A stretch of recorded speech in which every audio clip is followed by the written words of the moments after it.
A blanqueta é um dos elementos mais importantes da máquina offset. É ela quem imprime, é ela quem tem contato com o papel. É ela quem transfere a imagem tintada da chapa para o suporte de impressão.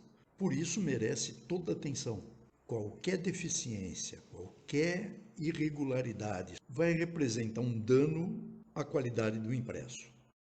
As blanquetas são constituídas de camadas de tecido de algodão ou tecido sintético, laminadas e coladas com um adesivo emborrachado, formando uma estrutura que é chamada de carcaça da blanqueta. Dependendo do tipo de blanqueta, ela pode ser constituída de diversas camadas, diversas lonas, 2, 3, 4, 5 lonas. Depende do rebaixo do cilindro da blanqueta da máquina impressora. A melhor escolha é aquela na qual a espessura da blanqueta é próxima da medida final, de maneira a exigir a menor quantidade de folhas de calço possível, de preferência nenhuma. A espessura pode variar de 75 centésimos de milímetro até próximo de 2 milímetros. Sobre a carcaça é aplicada uma camada emborrachada que constitui a superfície impressora. Essa camada é muito fina, não tem mais do que meio milímetro de espessura. E ela passa por uma retífica, é uma superfície muito uniforme, muito plana, de maneira a ter o melhor contato possível com o suporte de impressão.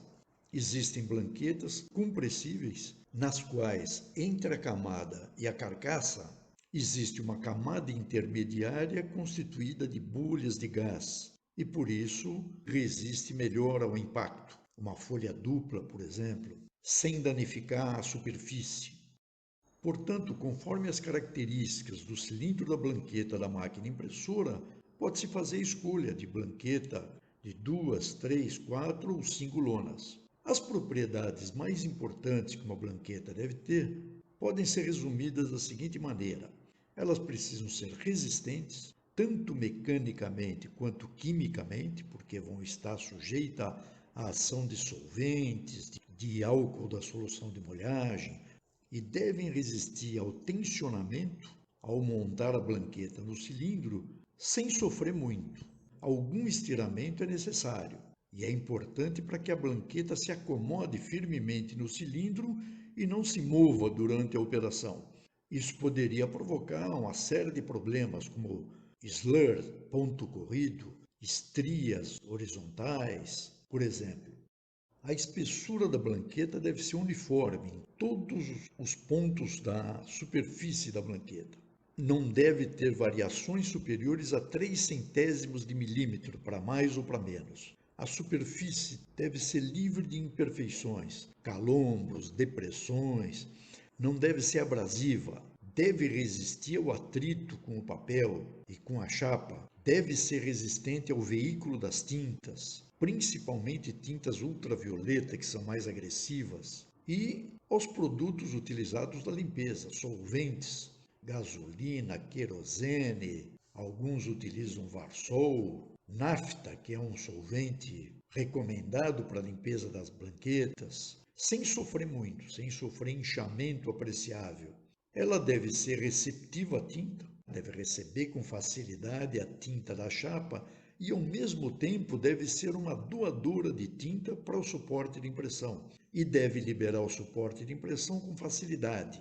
A lisura e a dureza da blanqueta devem ser adequadas ao tipo de suporte utilizado.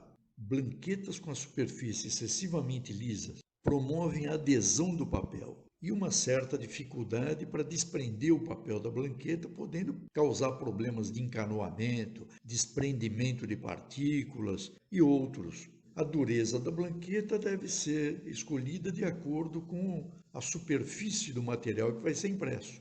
Papel telado, por exemplo, exige uma blanqueta mais macia, que se acomode às suas irregularidades. O mesmo vale para papel verger, para papéis texturizados de maneira geral. Já para trabalhos de altíssima qualidade, é importante que a blanqueta seja o mais firme possível, mais dura possível. Quanto mais dura a blanqueta, mais resistente à ação de solventes e produtos químicos de maneira geral. As blanquetas mais macias são mais resistentes ao impacto, sofrem menos Se recuperam mais facilmente quando sujeitas à pressão. De maneira abrangente, as blanquetas são classificadas como compressíveis e não compressíveis, embora todas elas tenham alguma compressibilidade. Essa terminologia é relativa, ela varia de um fabricante para o outro. O que é considerado compressível para um pode ser considerado não compressível para outro fabricante. Devido à sua constituição, todas elas são algo compressíveis e sofrem uma certa deformação quando sob pressão, no NIP de impressão.